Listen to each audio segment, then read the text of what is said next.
Assalamualaikum warahmatullahi wabarakatuh. Perkenalkan, nama saya Lailatul Hasanah dengan NIM 24410101006.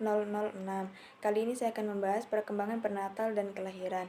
Perkembangan prenatal yakni proses perkembangan janin dalam rahim ibu mulai dari pembuahan hingga kelahiran. Proses kelahiran ketika bayi dilahirkan ke dunia setelah periode perkembangan prenatal selesai, yakni terbagi menjadi 3 aspek. Yang pertama, perkembangan prenatal, kelahiran, dan periode pasca persalinan. Perkembangan prenatal dimulai dengan pembuahan, berakhir kelahiran. Perkembangan ini terbagi menjadi 3, germinal, embrionik, dan janin. Germinal adalah periode perkembangan prenatal yang terjadi dalam 2 minggu pertama setelah pembuahan. Embrio, periode perkembangan prenatal yang terjadi 2 hingga 8 minggu setelah pembuahan. Periode janin yang berlangsung sekitar 7 bulan, yakni periode prenatal antara 2 bulan setelah pembuahan dan kelahiran pada kehamilan normal. Teratologi dan bahaya bagi perkembangan prenatal. Teratogen yakni faktor yang berpotensi menyebabkan cacat lahir atau mengubah hasil kognitif dan perilaku secara negatif. Teratogen tertentu mempengaruhi tingkat keparahan kerusakan pada embrio atau janin, dikarenakan efek dosis, kerentanan genetik. Perawatan prenatal. Perawatan prenatal ini biasanya melibatkan jadwal kunjungan yang sudah ditentukan oleh medis. Perkembangan prenatal normal. Proses pertumbuhan dan pembentukan janin dalam kandungan yang berlangsung secara bertahap dari pembuahan hingga kelahiran mula trimester awal hingga trimester akhir.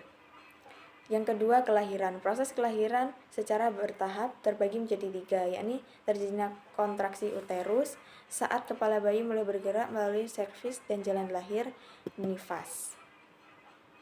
Menilai bayi baru lahir. Setelah bayi lahir, dilakukan penilaian kesehatan untuk mendeteksi masalah yang membutuhkan perhatian, yakni skala Apgar. Digunakan untuk menilai 5 tanda vital bayi, seperti denyut jantung, pernafasan, tonus otot, dan warna tubuh, dan refleks. Bayi prematur dan berat badan rendah. Bayi prematur lahir sebelum 37 minggu kehamilan.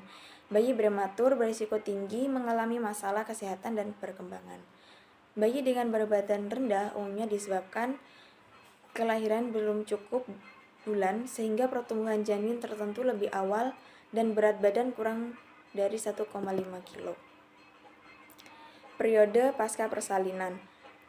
Setelah melahirkan, tubuh ibu mengalami berbagai perubahan fisik, penurunan hormon secara tiba-tiba, terutama estrogen dan progesteron.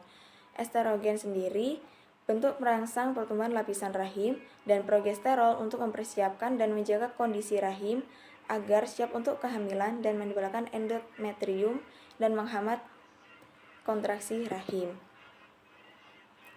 Penyesuaian emosional dan psikologis. Ketidakstabilan emosi hal umum bagi ibu pasca persalinan di sebagian wanita. Ketidakstabilan ini akan berkurang dalam beberapa minggu dengan cara psikoterapi, obat antidepresi, dan olahraga secara teratur. Keterikatan hubungan emosional kuat yang terbentuk antara orang tua dan bayi setelah kelahiran. Membantu perkembangan emosional bayi, memperkuat peran orang tua dalam merawat perlindungan bayi, meningkatkan interaksi dalam respon ibu terhadap kebutuhan bayi. Sekian presentasi dari saya. Wassalamualaikum warahmatullahi wabarakatuh.